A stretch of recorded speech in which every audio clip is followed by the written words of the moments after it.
How's everyone doing? Hope you're all having a wonderful day. And welcome back to another Microsoft Flight Simulator update video. This one we're going to talk about everything that the Sim Update 10 has to offer and what it has in store for us. Obviously the Sim Update 10 is in beta right now, you can test that out if you want to.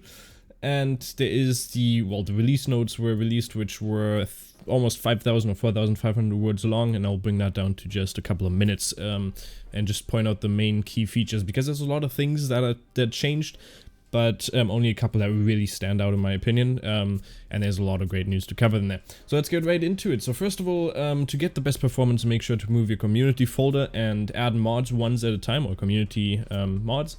Once at a time to see how much they impact performance, and so you can see if they're optimized for the new update or not, and if they impact your game in any bad way.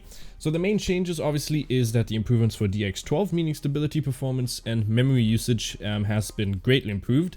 There are still issues with this, like the VR and DX12 at the same time is not going to work, and that is not available because that is still an issue that they're trying to fix.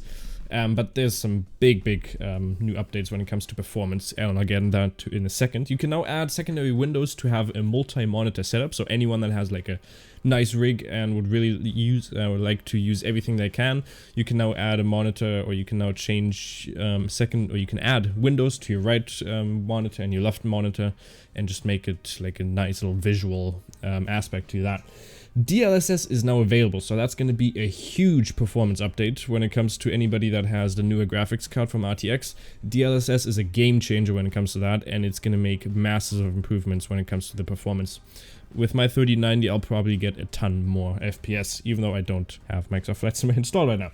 New cloud layer system that will improve more vertical precision at lower altitudes to better reflect the various clouds altitudes and thickens close to the ground. So there's just a new cloud layer system when it comes to that as well. The VFR map now has new features. I'll get into that later on, and the compatibility with the G1000 NXI external flight plan system. So that's pretty nice. Moving boats also now have wake effects. Make sure that they are moving boats. So if you see a boat that is just standing still, they're obviously not going to have wake effects. So every moving boat now has a wake effect, which is pretty nice. There's a new low power mode, which changes, for instance, that you don't have a background hanger but just a blurred image, or that you can now add VSync and limit the frame rate, which is pretty nice as well. For instance, you can limit 20 FPS. Don't know why you do that. It just closed the game if you're running at 20 FPS. Premium and Deluxe planes obviously no longer have the encrypted CFG file, so they can be modded, which is pretty nice. I did mention that in the earlier update videos that I brought out.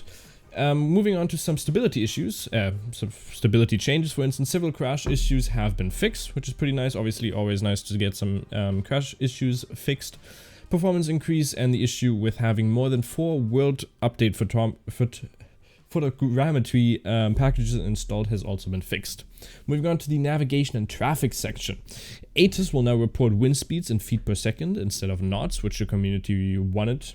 The flight planner will no longer try to keep the procedure transition when loading an external flight plan, which is also a nice change. And that's basically it for the navigation and traffic. There's obviously a couple of smaller things that are not that major, but these are just the main features that I wrote down.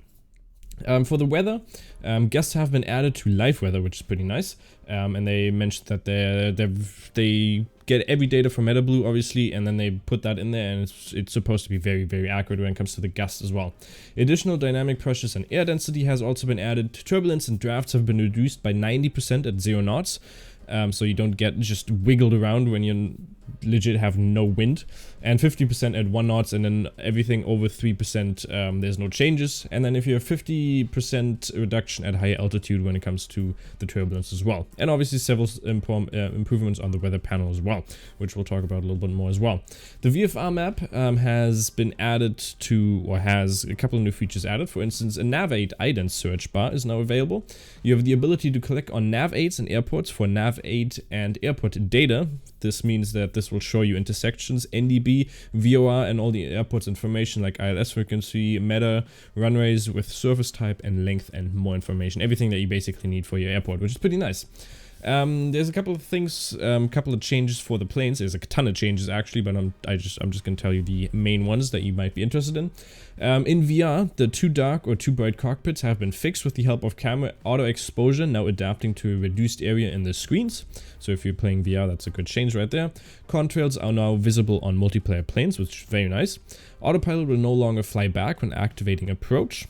They also reduced the ground effect on all 3 airliners, which is also very nice. It's gonna make it a little bit easier for you to land. The cleanup of glide slope code to harmonized up and lower bounds of glide slope. Correction to integral accumulation to avoid overflow and overshooting. So the glide slope has just been adjusted, which is very nice because that sometimes does spaz out a little bit, and it's not the greatest thing when it comes to the glide slope. The changes to the G1000 NXI. They added a weather radar to planes that have it available. They added a radio altimeter, again, to planes that have it available. An RA MINS option is now available to planes that have a radio altimeter. The remaining active leg distance has also been added to the flight page. They also added the ability to edit all flight plan altitude restriction while in flight, not only the approaches and takeoffs from now, which is a nice change. VNAV guidance also is supported now, and lots of bug fixes when it comes to the G1000 NXI. There's also a remove friend option in game now, which is if you have friends that you no longer want to fly with, that you can just remove them in game. Even though you should never remove friends, only if they bug you. 60% of keyboards are now supported with the new short keyboard presets. So short keyboards are now supported by having that little preset in game, which is pretty nice. And then there's a couple of changes for your VR. For instance, depth reprojection options have been added to get a smoother experience. There's a new world scale perception option slider, frustum culling support for canted displays, and a fixed in-game panel size.